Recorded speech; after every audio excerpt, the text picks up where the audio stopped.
What is up? Episode 154. If you're listening to this on show release day, it is November 19th, Friday.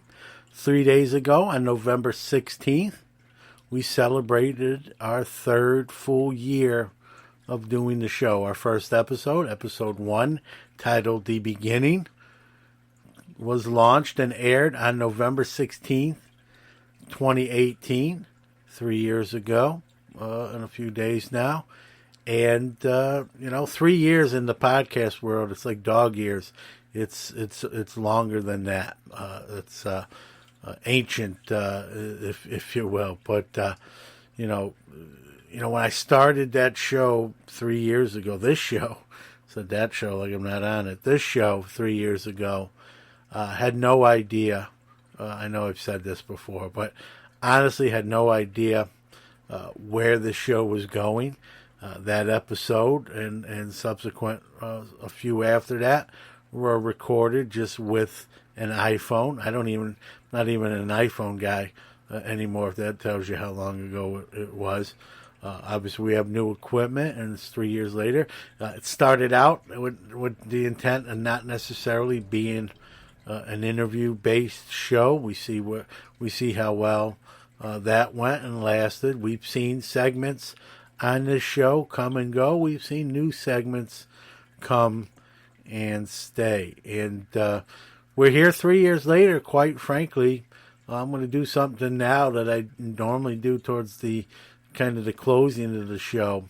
But since we're talking about 3 years of doing this, I want to thank you out there. Without you, we don't last 3 years, quite frankly. Without all the people downloading the show each and every week, and Hobby Quick Hits now too, and I'm very thankful each and every day. I try not to take it for granted at all. You could be doing a lot of other things besides listening to little old me ramble on about life and cards and the hobby, but yet enough do that we're still here. And from the bottom of my heart, I want to thank you. Thank you for allowing me to, feed this passion. I do this with a lot of passion, with a lot of heart. Dr. Beckett and Rich Klein did a podcast talking about the ease of podcasting, and they came to empathy, or they brought up empathy, and they mentioned me, and very touched by that. But not to be cocky, but it's true. Empathy is the caring of others and telling other stories. And, I think I fit that bill, if I may say so. And I always will be that way until the very end. And I have no problem thanking you and being sincere about it. And I want to thank not just the listeners, although it definitely starts there, but all the guests we've had on the show. Makes the show that much better without being just me. I think that's a no-brainer, right? The guest makes the show. It's a guest-driven show, and sponsors as well. Sponsors allow us to pay bills, get new equipment, give things away, produce the show. And I know for some it's sort of a no-no, but we're seeing let's be honest, we're seeing a lot more, even with other shows that sort of said, we don't do that here. Yeah, you do now. And that's great, because there's nothing wrong with it. So with that being said, we got a great guest today, Mr. James Perez, Elite Hunters from YouTube, heavy vintage guy. He just got done battling COVID, almost was in a little trouble there. And thankfully, God bless him, he's okay, he recovered. We're going to talk about that battle with COVID. We're going to get some human element, as we usually always do on the show, how it affected his show, how it affected his view on cards. He's doing okay now, but really put life and cards in perspective. We're going to talk about that battle with COVID. We're going to talk about vintage and why we sort of both agree it's where it's at in the long game. And we're going to talk about the hobby in general. James is a fellow New Yorker like me, but he now resides in Dallas, Texas. So He's transplanted to Dallas, but you'll hear with his accent, he's still a New Yorker through and through. So we've gotten to know each other pretty well, even off the air, and thought it was time to have him on. So happy he's the guest today. I think you'll find the conversation fairly interesting. So with that being said, let's not dawdle around. Let's get this thing started.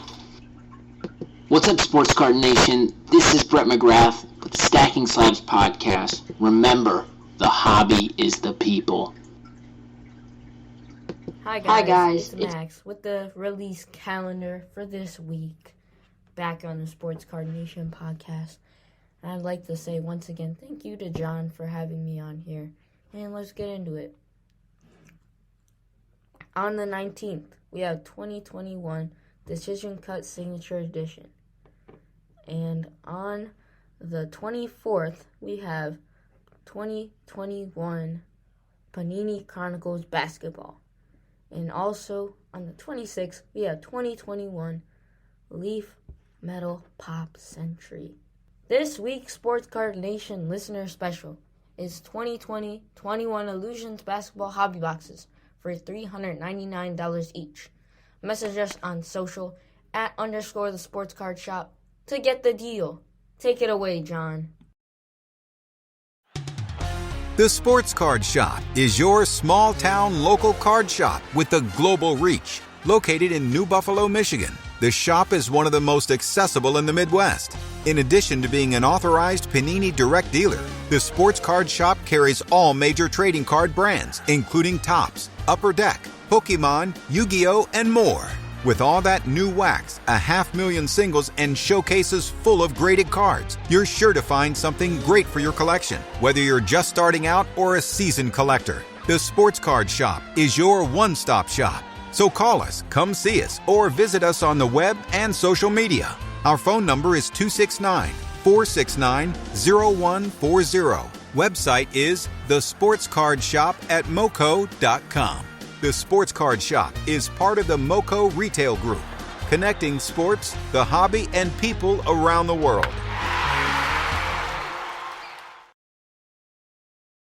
It's time for the Hobby What's Up, where we go around the hobby world and tell you all the latest news and breaking stories from the hobby we love. What's up? What's up? What's up? What's up?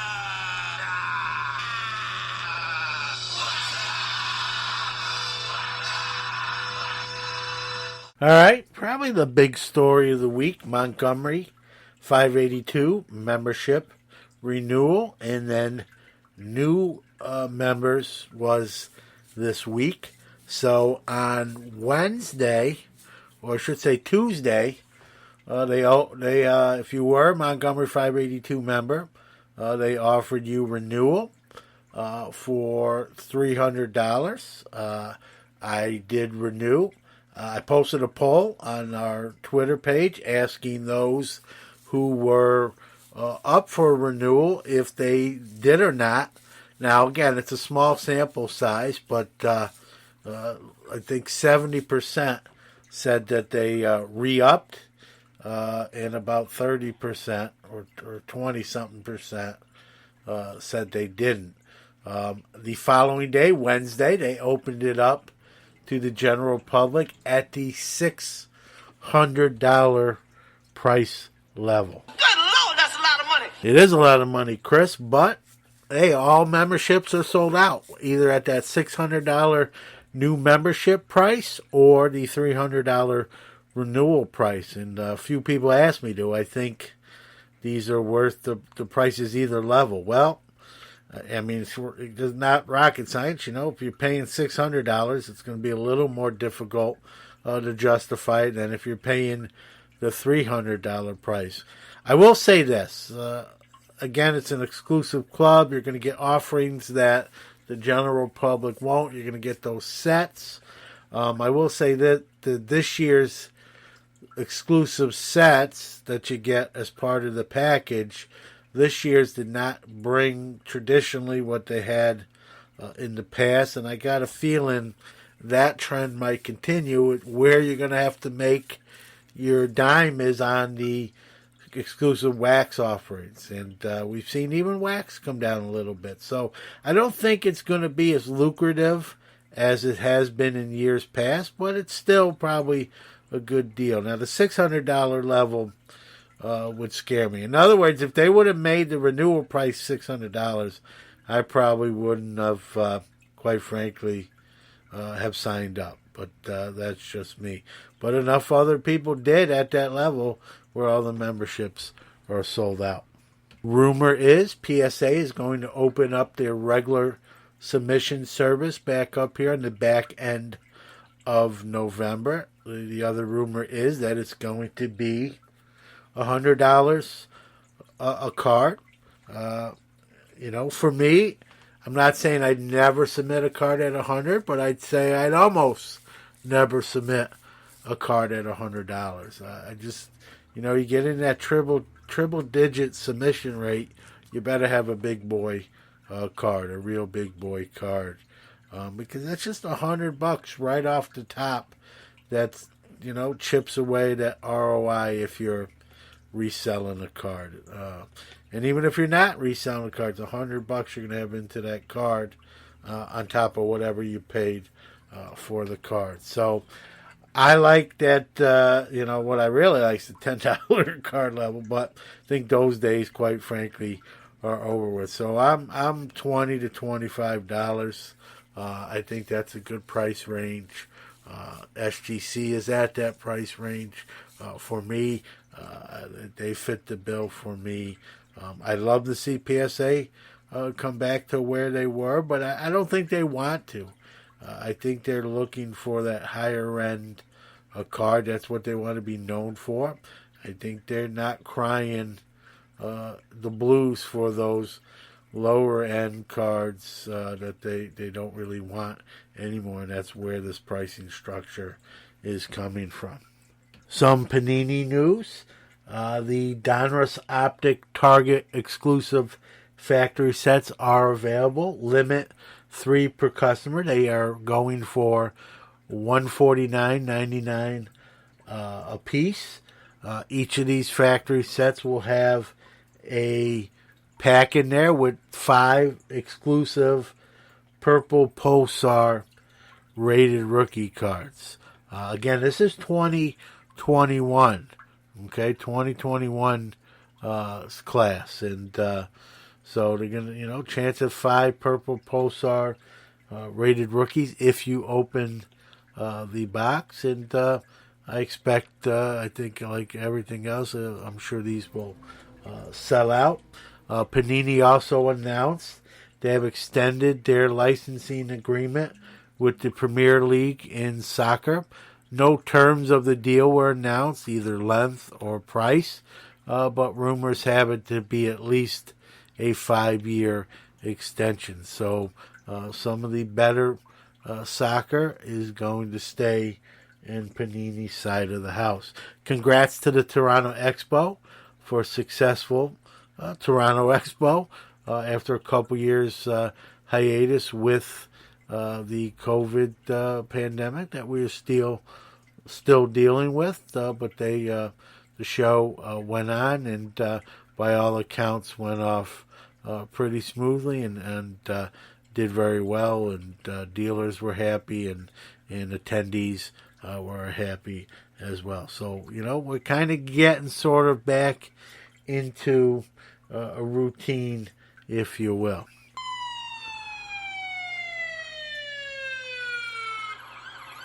Mankato, Minnesota, FedEx employee Trisha Westphal, 33 years old, has been arrested for stealing a $5,000 Kyler Murray rookie auto.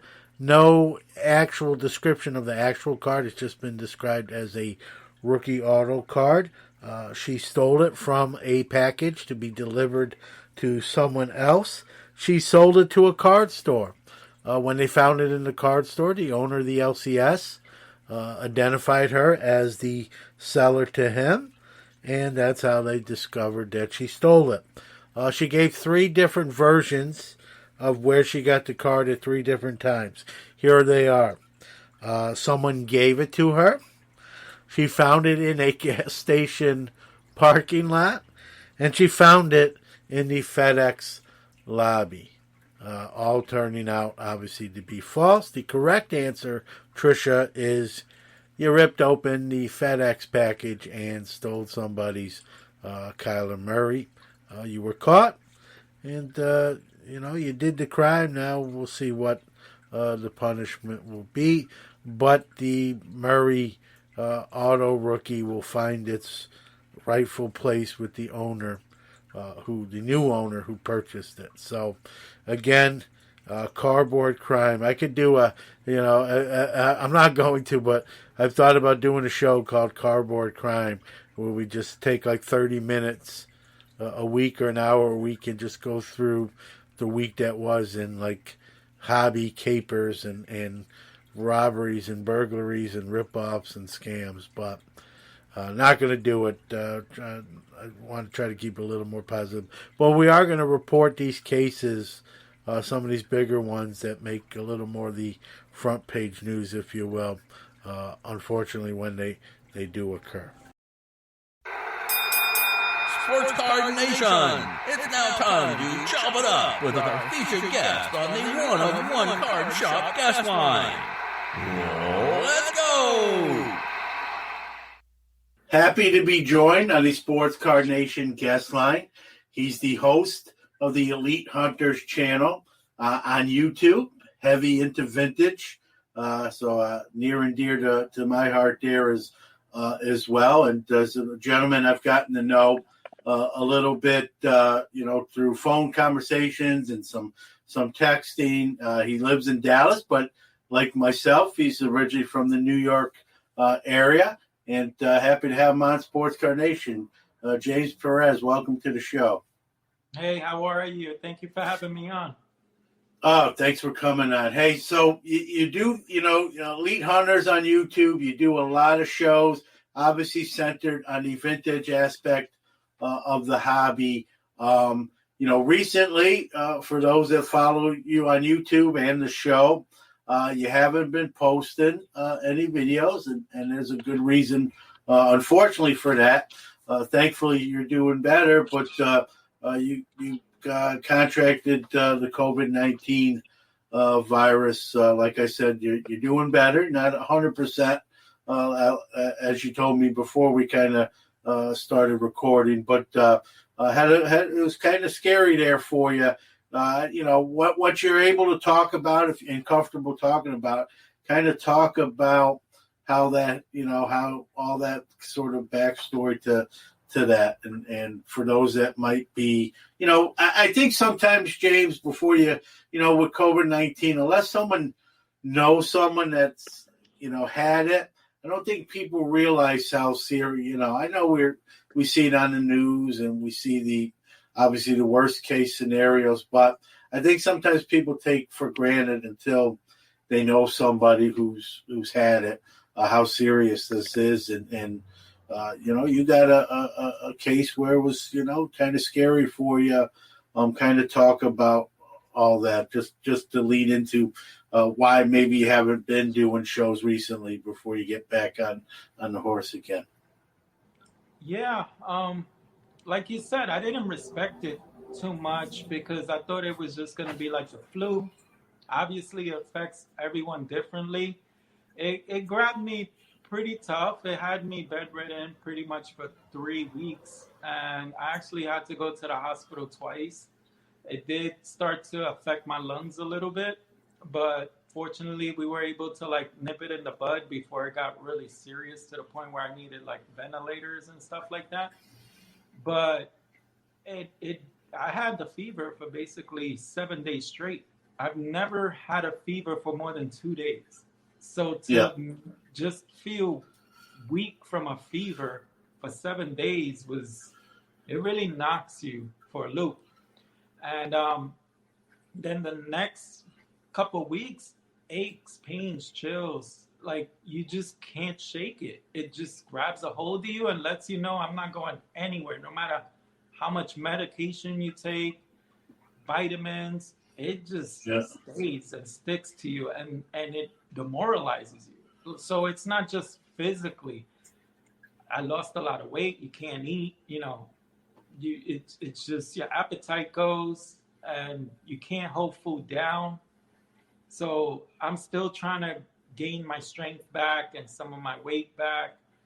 And then mentally, you go through this phase where you just feel weakened by a force you couldn't do anything with. Like, people feel like they're in control most of the time. There's no controlling this. Once it has you, it does what it wants with you. And that's why some people pass away, because they just can't do nothing about it. Yeah. But I respect it a lot more now. Yeah. I'm almost 100%. I would say I'm about 85, 90%. I want to start working out and feeling strong again, but it's just you don't have the energy every day. Some days you wake up and you feel like a blob. You just, like, that feeling of wanting to tackle the world every day, it's not there. Like, your body is still rehabbing in a way. But I do respect it a lot, and only people that have it understand it or understand each other when you talk to someone else who has it, and we get each other. And some people I heard have been laid out for 5 months. Like, they just can't breathe again normally. And I get it now. I get it. Like, it just ravages you. Yeah, and I know in our conversation that we had recently, I mean, you even said, like, you love cards, you have a passion for it. I mean, obviously, health comes first. I mean, that's a no-brainer. But you said there was, you weren't even thinking about cards. Like, even when you started to feel a little bit better, it sort of really put things in perspective, so to speak, for you. It really puts things in perspective, to which it's a hobby, and no matter how passionate you are about it, once your health comes, to risk, and you start realizing, like, there might be a chance you're going to the hospital and things could keep progressing worse. Is this it? Is this how I'm going to go out? When those feelings come to mind, cards are like not even a blip on the radar, because it's just a hobby. It's something you enjoy doing, but it doesn't matter in the grand scheme of things when it comes to health and family and things of that nature. And then when it's taking you so long to get back healthy, your priority is, what do I have to do for tomorrow to feel better? And what do I have to do for next week to feel better? You're not really thinking about cards. I picked up boxes, slabs, boxes that have slabs in, and I look at them and I don't even last a minute.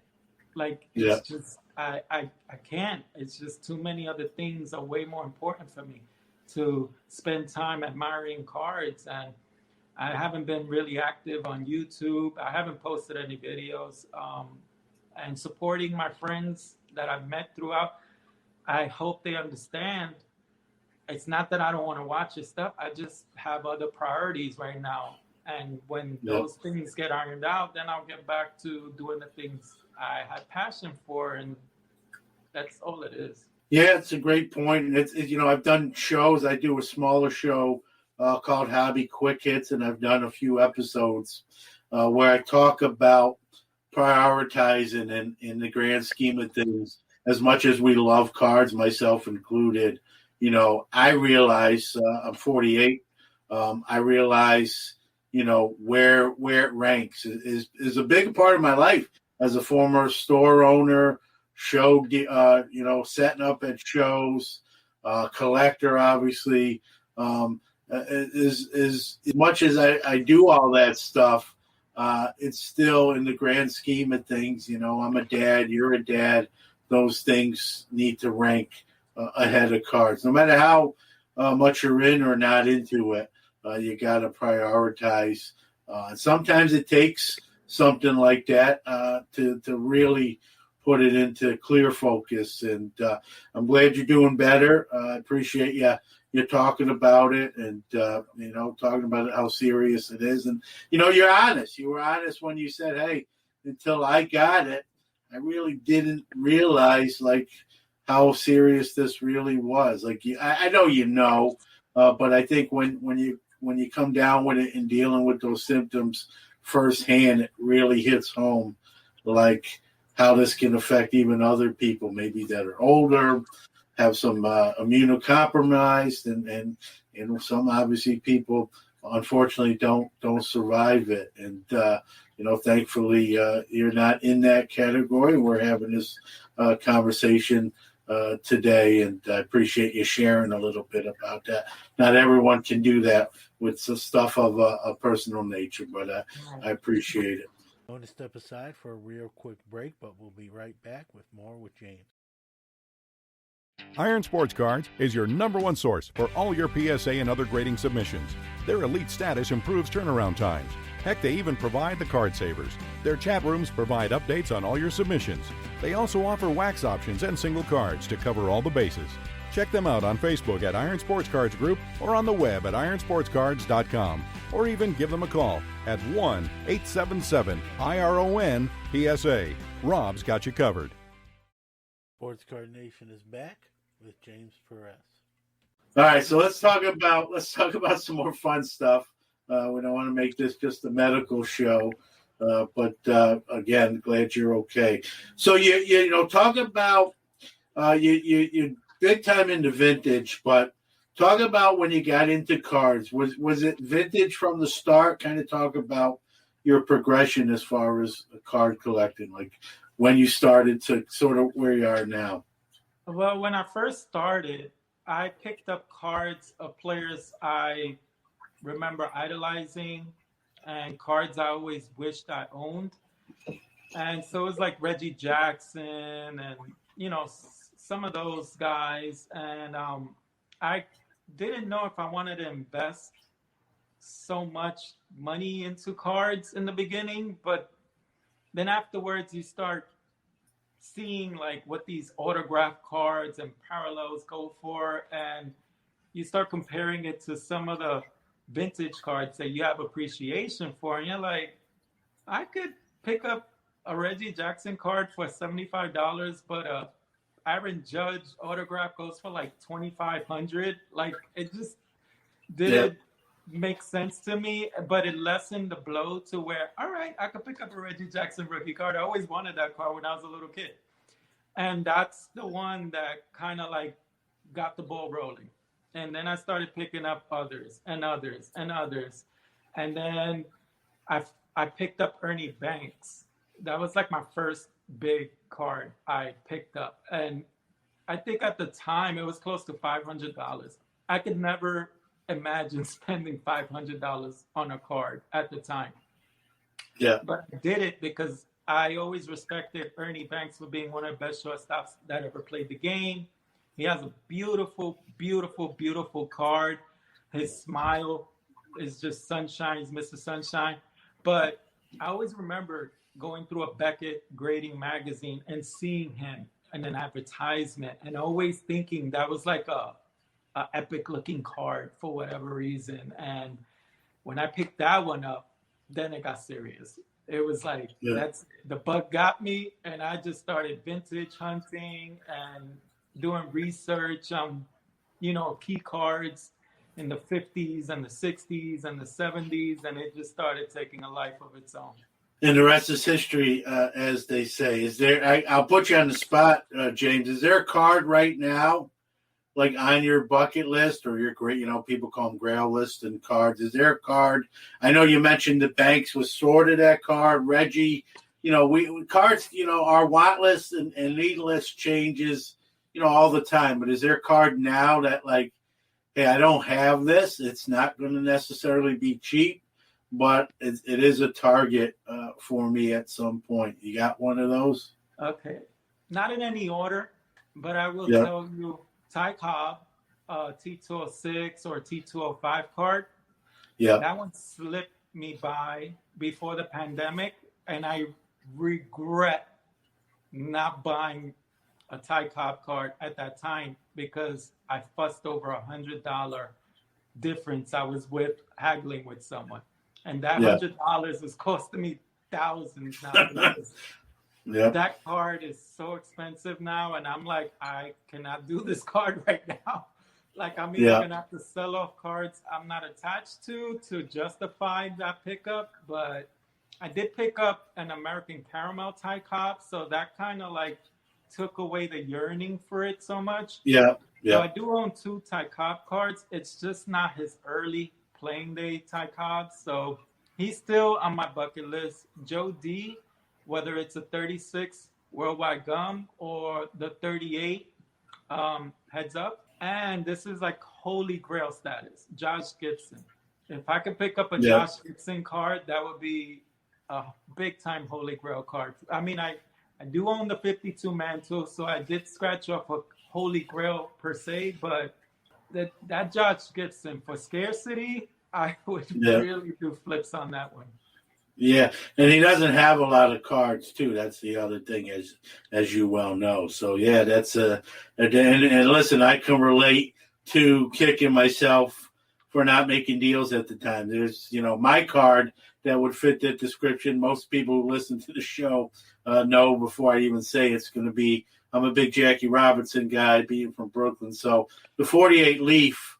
There was 3 separate occasions, James, early on before the crescendo and the rise of that card, where I had the opportunity to purchase it.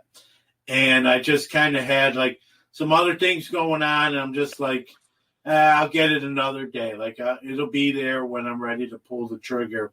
And I did that on 2 or 3 occasions.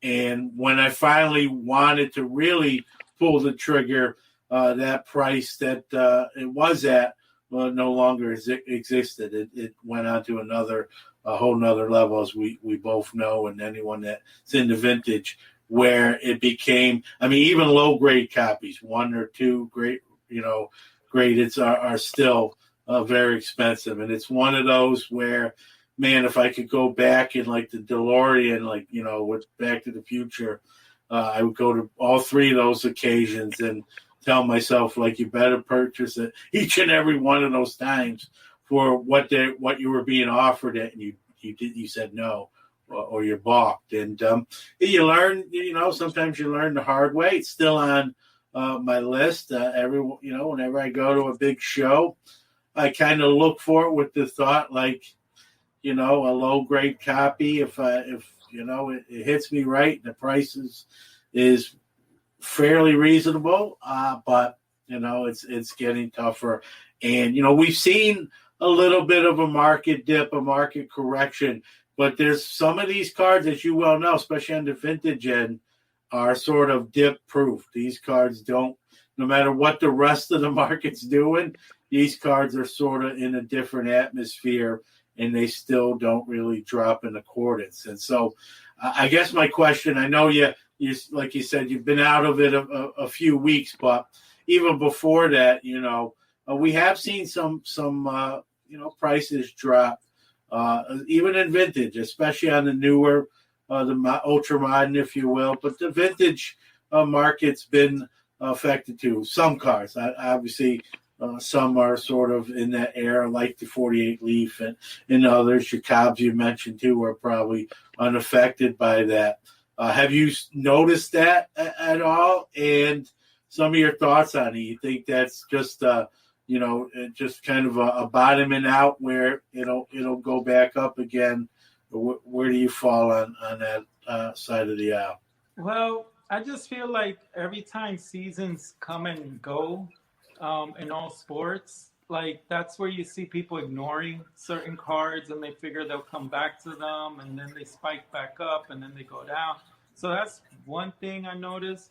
But like you said, vintage is always relatively strong, which is why I got into vintage very heavy in the beginning, was because if I told myself, if I'm going to be spending 4 figures on average on some of these cards for really nice examples, or even 3 figures per se, because I buy a lot of raw copies, and sometimes a raw copy could be had for like a third of going rate on a slab version.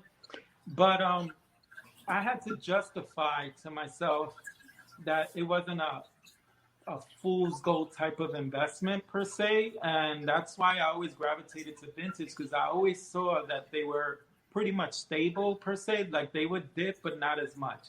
They would go up, but not as much. But that's fine with me because I appreciate them. I feel like it's very nostalgic and a bit of history.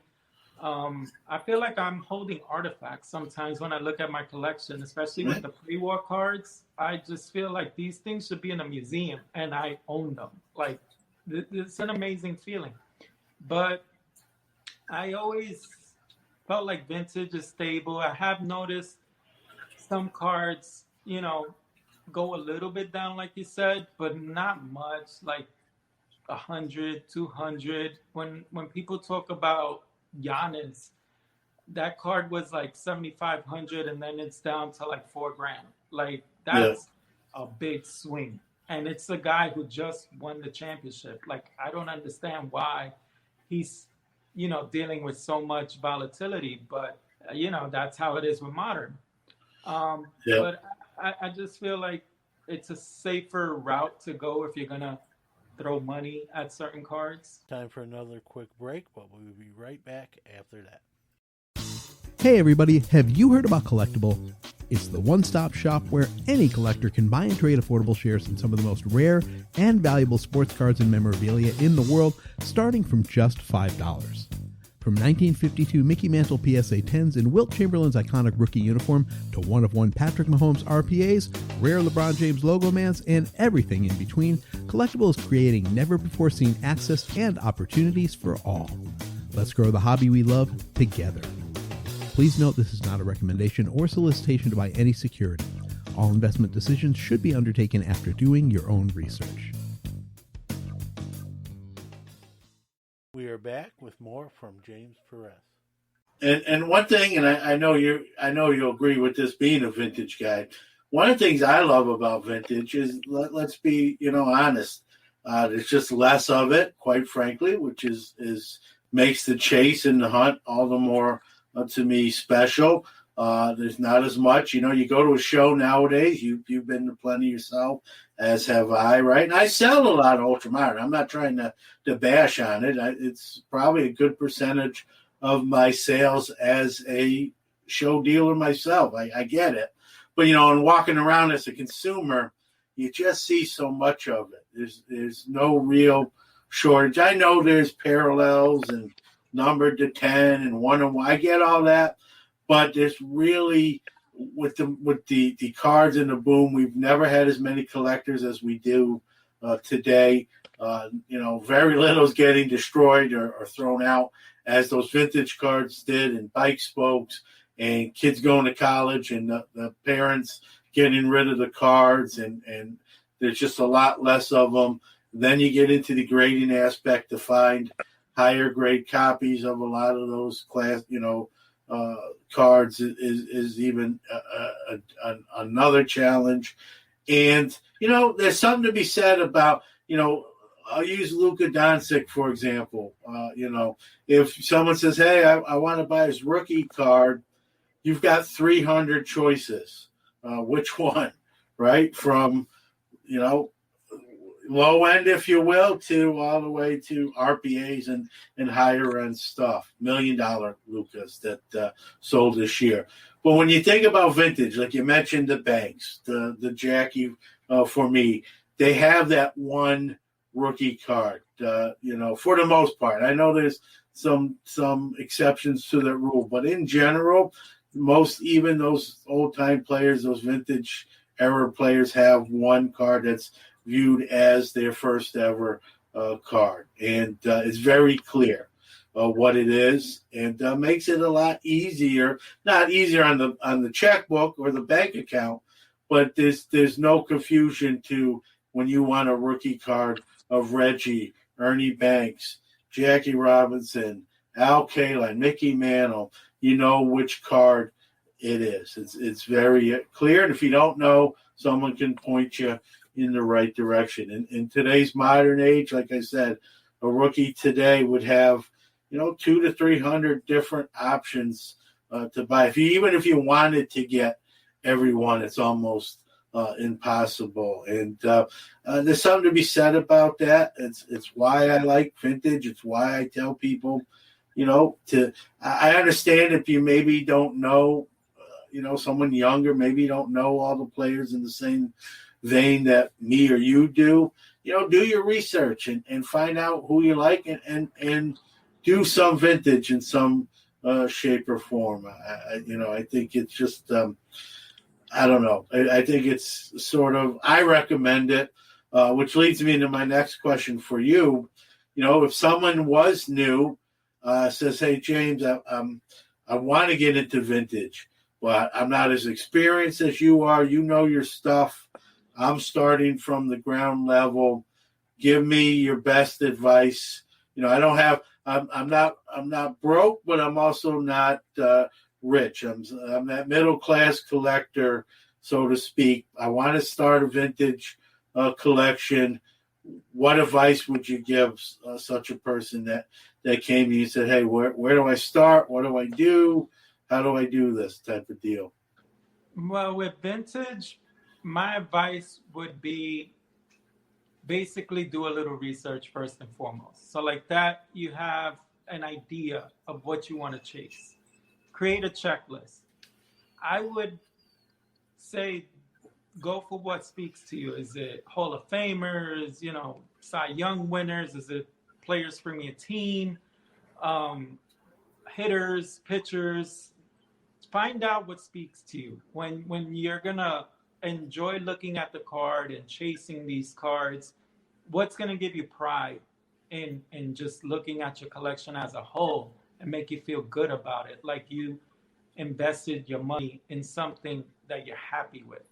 Because there's a lot of players that are so undervalued and can be bought for $10, $15. So they're not that hard. And then the thing is, with vintage, what's so great is they don't necessarily have to be 10s. Like with ultra modern, you want 10, you'll settle for 9, BGS 9.5s, but it's always got to be on that almost perfect level. Where with vintage, it's okay to even have a 1 that has, a little missing something in the back or a little scribble because little Johnny scribbled the league he's in or something, but it looks beautiful and the corners are slightly bent. So what? It's been handled. It's been passed down to you, and it's like a baton that now you're the owner, and it just got like this connection, and I feel like there's life to these cards. And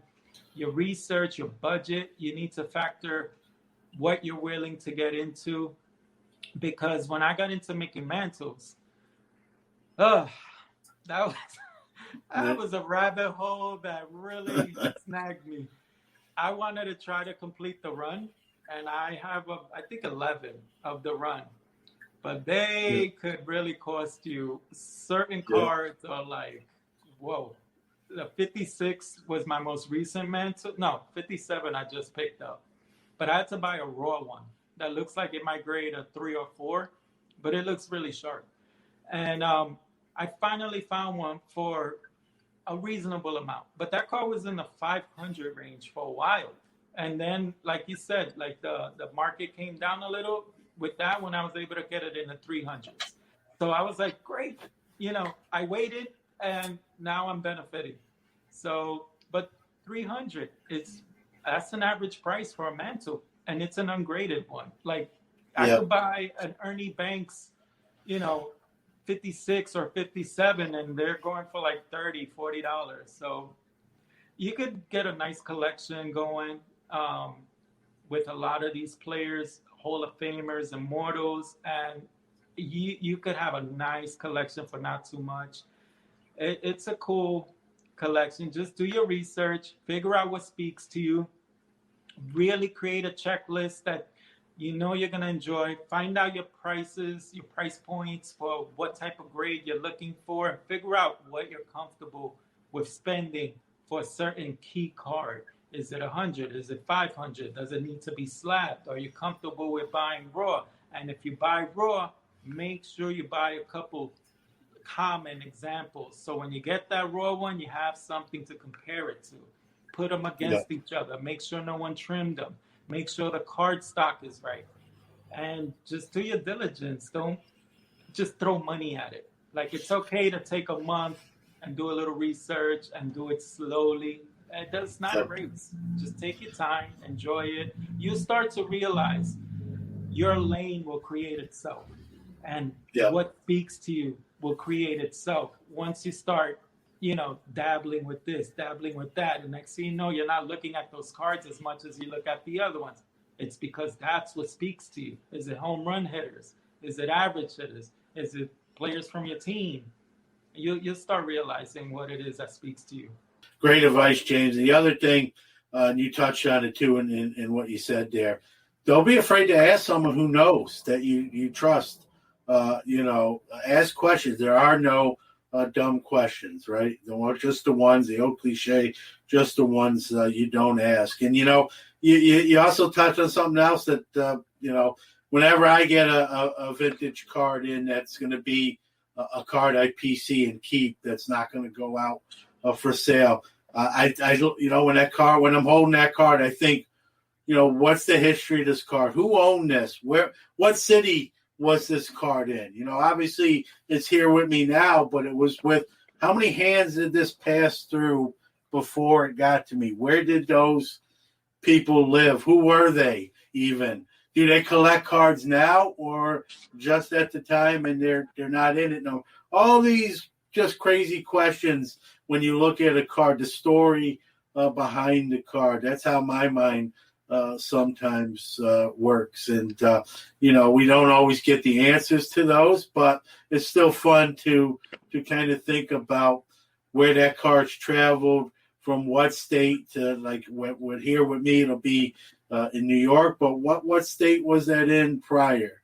Or was it always in New York if I bought it at a show in New York? Or if you buy something online, it's traveling from somewhere else. So just sort of the history of the card. Did maybe someone famous own it? Maybe famous as, they were as a kid, they weren't famous yet, but who knows who they are. Just all sorts of weird stuff goes. That's the way my mind works, is just sort of the provenance of the card. Who had it, for how long, where they were, do they still collect? Was it just a kid that collected in the 50s with a card that's from the 50s and not anymore? That sort of, all those questions go through my mind. Not that I can get actual answers necessarily, but it just makes you wonder, and the wonder is sometimes the fun part. Yeah, it really gets the imagination going, and that's what I like about the nostalgia factor. You don't really get that with modern cards. Modern cards is like, is it going to grade a 10? Or, is it a refractor? Is it a parallel? Is it auto? But you don't really get that nostalgia feeling that you do with vintage and pre-war especially. It's just, I feel like it gives you a life about your collection that's just can't be duplicated with ultra modern. Yeah, no, I agree. Time to hear from one of our great sponsors, but right after that, we'll be back with more with James. We are back with Elite Hunters, James Perez. All right, so let's talk a little bit about your YouTube channel, Elite Hunters. Kind of talk about what made you do it. What made you start, video logging and take that leap? Well, at first it was because I wanted to treat it as a journal. I started buying all these like key rookie cards, Immortals, Hank Aaron, Roberto Clemente, all these mantles, and I just told myself, there may come a time I could need the money and I sell these cards off, and it's just a memory. Let me do a YouTube channel, and then this will be like my journal, and it'll remind me how excited I was when I first got it on mail day videos, or maybe I could have fun researching the cards and bring forward that same excitement when I learned something about a player I had no idea, and try to give that to the viewer. And if you watch some of my videos, I get into certain videos with a lot of statistics and fun facts and video clips. It's because I just want to give it life with the player. give a sort of like a tribute, or maybe teach you something you might not have known about a player, just like I might not have known until I bought the card and researched it and delved into him and read several articles on him. But I don't think I'm very entertaining. I'll be quite honest with you. So sometimes I just feel like if I do my research and give you something to think about, and maybe have some fun with a video clip, that it'll make up for the fact that I don't think I'm that entertaining. Well, I'll disagree with you, James. I've seen some of your stuff. I think you are. I think the fact that you're given that information. I mean, that is entertainment in itself. Knowledge is entertainment, especially if you enthusiastic about it and passionate about it. I think that's very apparent, and it's great. It's a great point. When we acquire cards and then we learn a little bit more about the play. I've done that plenty of times myself, and you learn. We know what we got today, but today's game doesn't happen without those players bridging the past to the present. And for those that do vintage, it's sort of paying respects, honoring that past as well, learning about some of the things they did, records, even stuff off the field. A lot of these guys did a lot of stuff off the field just as impressive as on it, and I think that's important to note as well. So you do a great job. We're all, I'm critical of myself too, so I get it, but sometimes it takes someone else saying, "Hey, I love it. You do a great job," and whatnot. So we touched a little bit on modern and ultra modern. Do you do any of that at all, or at this point are you really? I have everything. I have ultra modern. I have pre-war. I have basketball. I have football. Yeah. I have some hockey, but not really, because I don't really watch hockey, so I don't know a lot about all the players. I do know about Wayne Gretzky, Sidney Crosby. Like, I know about the players that are the guys, but not really too much about the history. And so I mainly stick to baseball 50% and then 25 basketball, 25 football. But baseball is like my wife, and then the other two are like my girlfriends.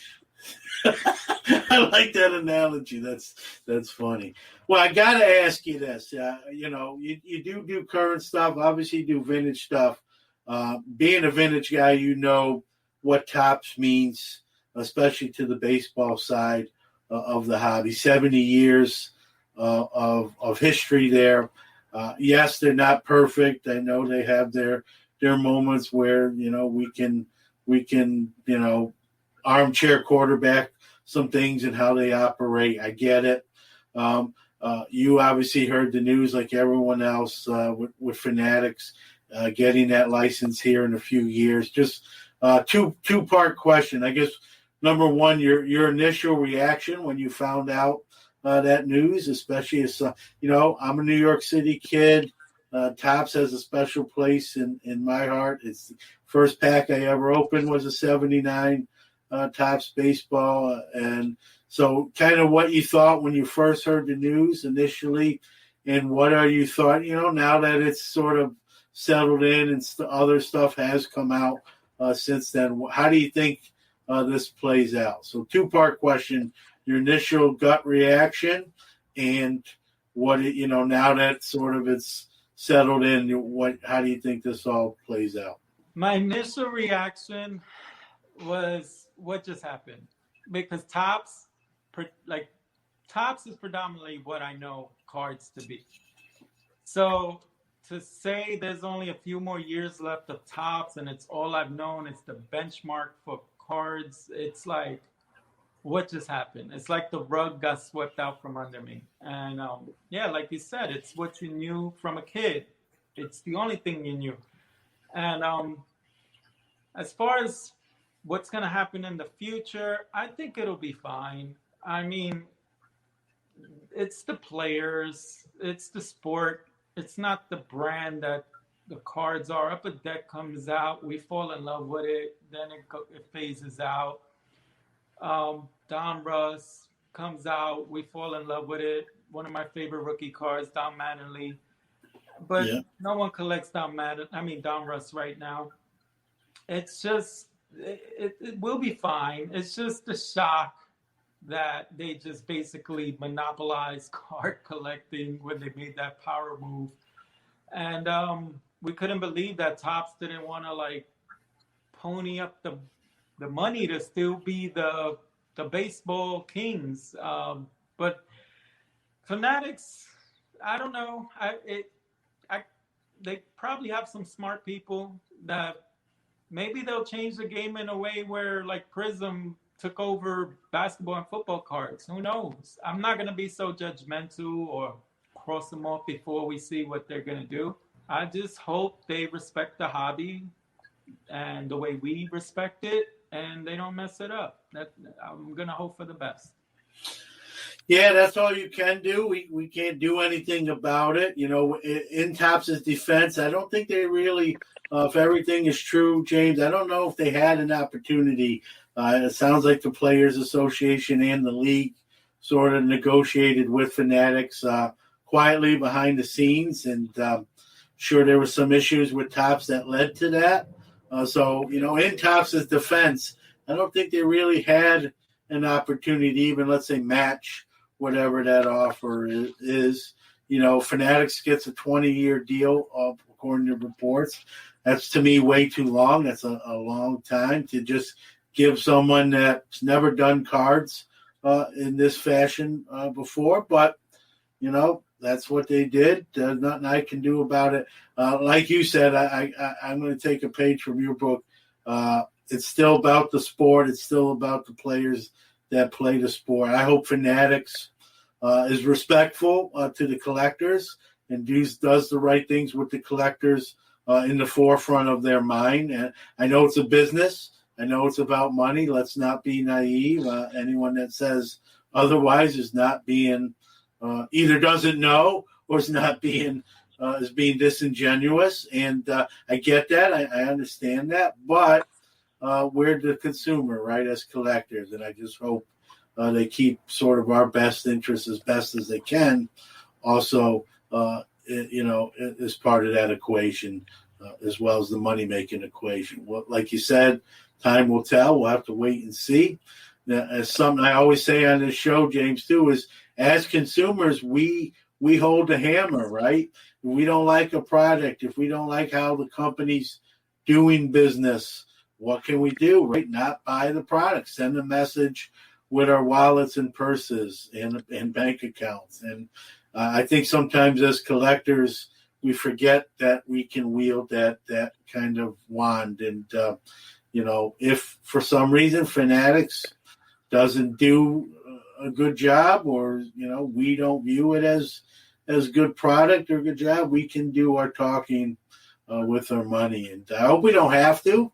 I hope the opposite obviously happens, but we do have that power if we so choose to use it. So we'll have to wait and see. We'll have to see how this all plays out. But James, I appreciate you coming on.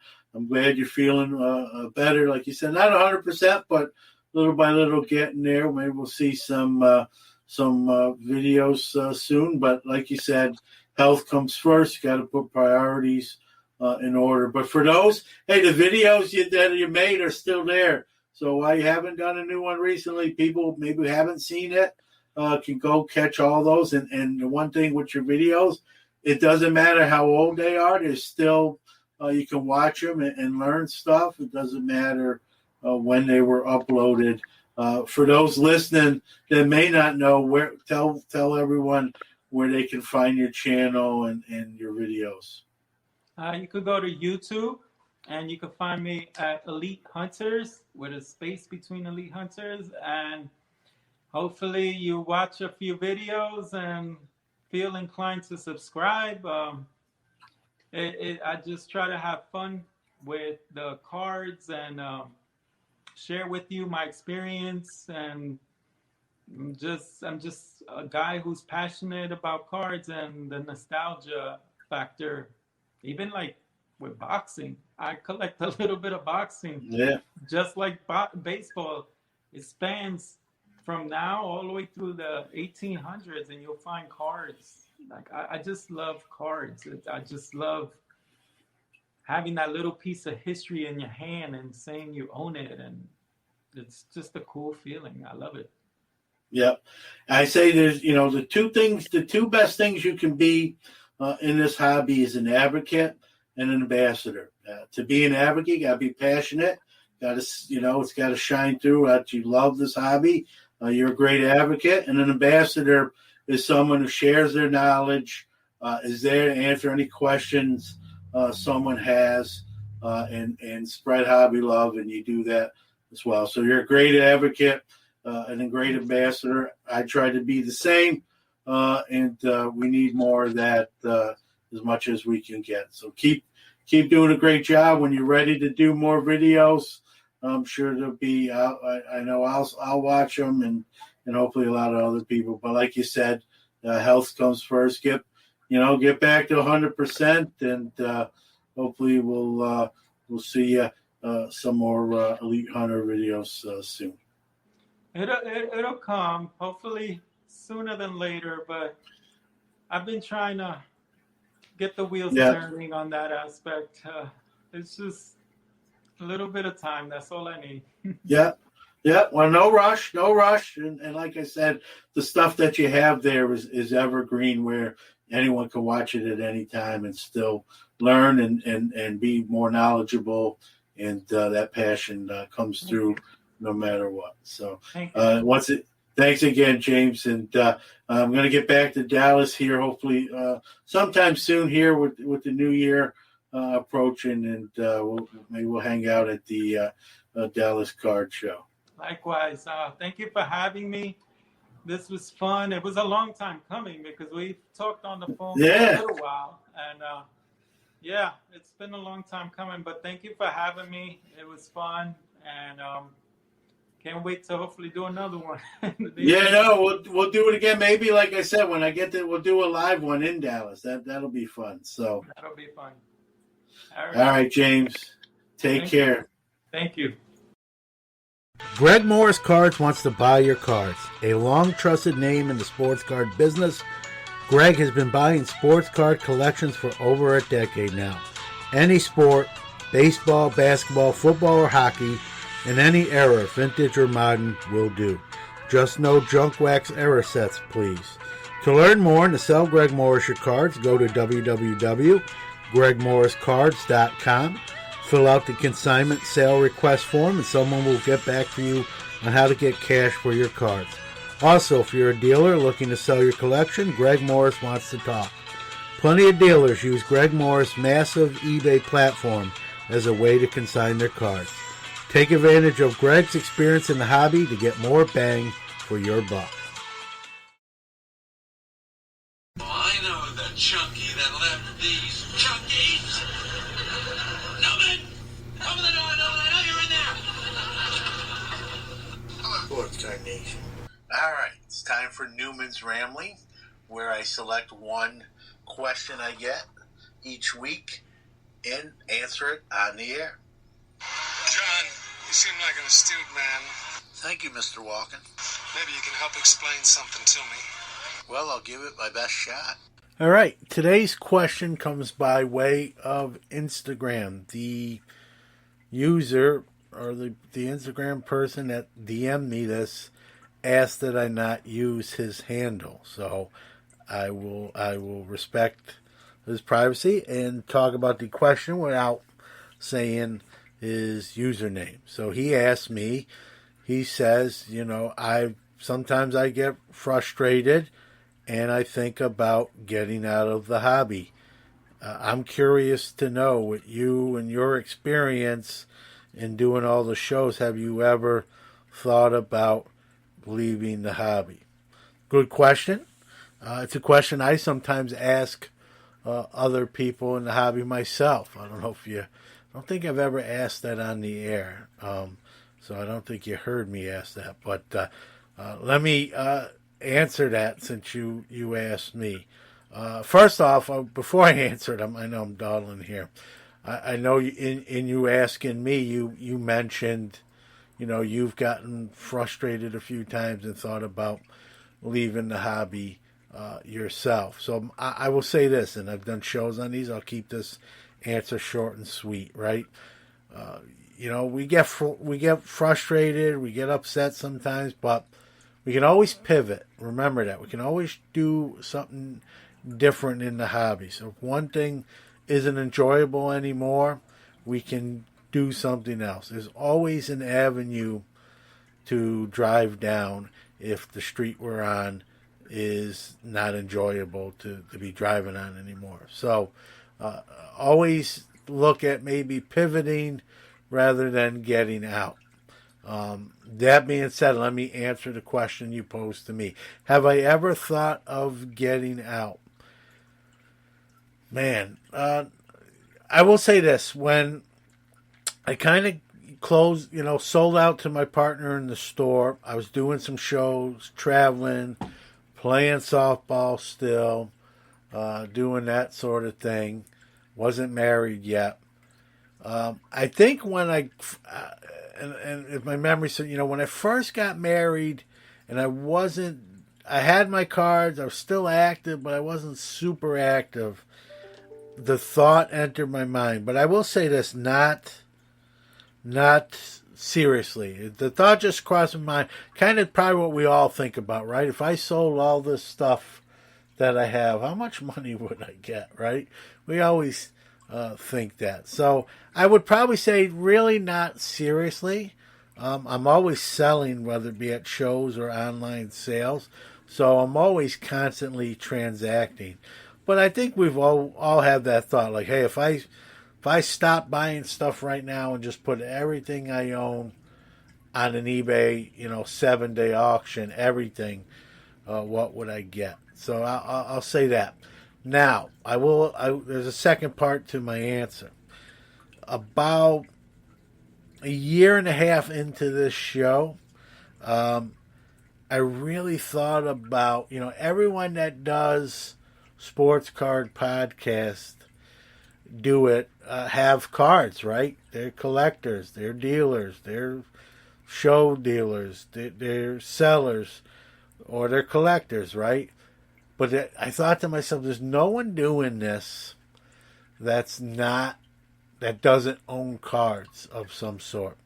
And so, again, sort of a fleeting thought, nothing that got very serious, but the thought entered my mind, what if I literally sold every card I have, everything including PC cards, not have a card in my house, stay in tune with the hobby, don't acquire any more cards, just, in a sense, report on the hobby without being active myself. Being active in the hobby, but not an active owner or purchaser of cards.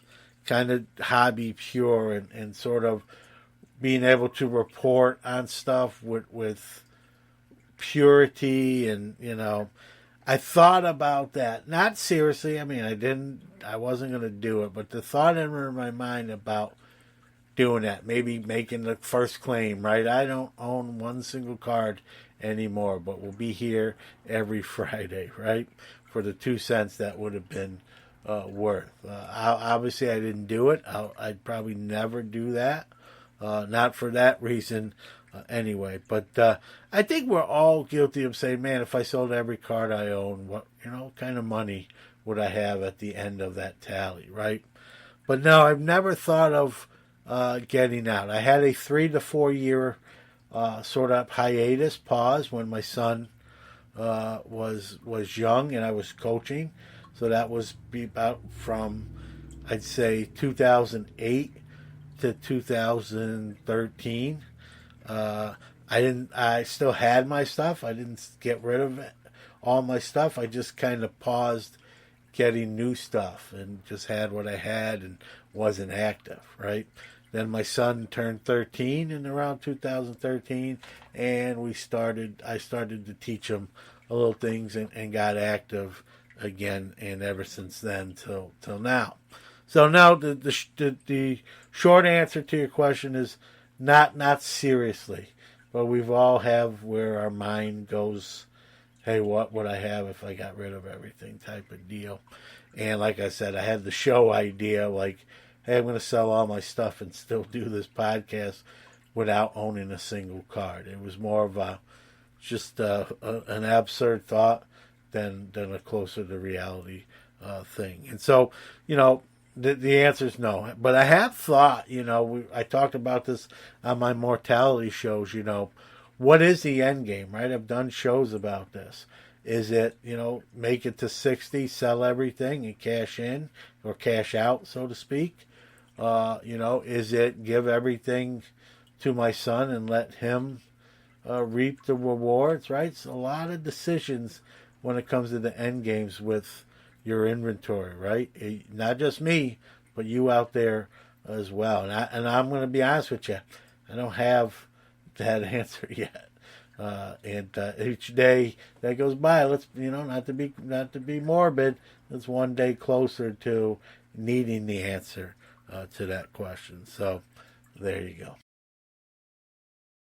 Pastime Marketplace has a line of graded card cases that are waterproof, airtight, dust-tight, and hardened to protect and organize your valuable collection. Each of our cases come with pre-cut and pre-formed foam, so you don't have to cut and tear the foam when you get your case. The pre-cut foam inserts are sized to hold PSA, Beckett, SGC, and CGS slabs. Store it all safely and securely with a case from Pastime Marketplace. Check them out at www.pastimemarketplace.com. All right, that's going to wrap up another episode of Sports Card Nation. Once again, thank you out there for letting us do this for 3 years. Thank James Perez for coming on today's show and sharing some personal stuff with his battle with COVID. Some scary stuff right there, folks. But what did we learn, or what did I learn at least? Right? Perspective, right? Puts life into perspective. And as much as we love these cards and this hobby and we're passionate for it, I have it too. I have that passion. But, we in the grand scheme of things, right, it's really a small thing. But it's a great small thing. And, all those listening, we're still here to enjoy it and enjoy it while in as much as we can. Thank you again to James for coming on. We'll have him back on for sure. I'm glad you're obviously in better health, and he says he hasn't really gotten back on the horse yet with his content creation, but hopefully soon, when he feels that bug bite again, he'll get back on the horse and produce some great content. Check Elite Hunters out on YouTube. Thank you to Brett McGrath for doing the tagline to the show this week, and that is open to anybody.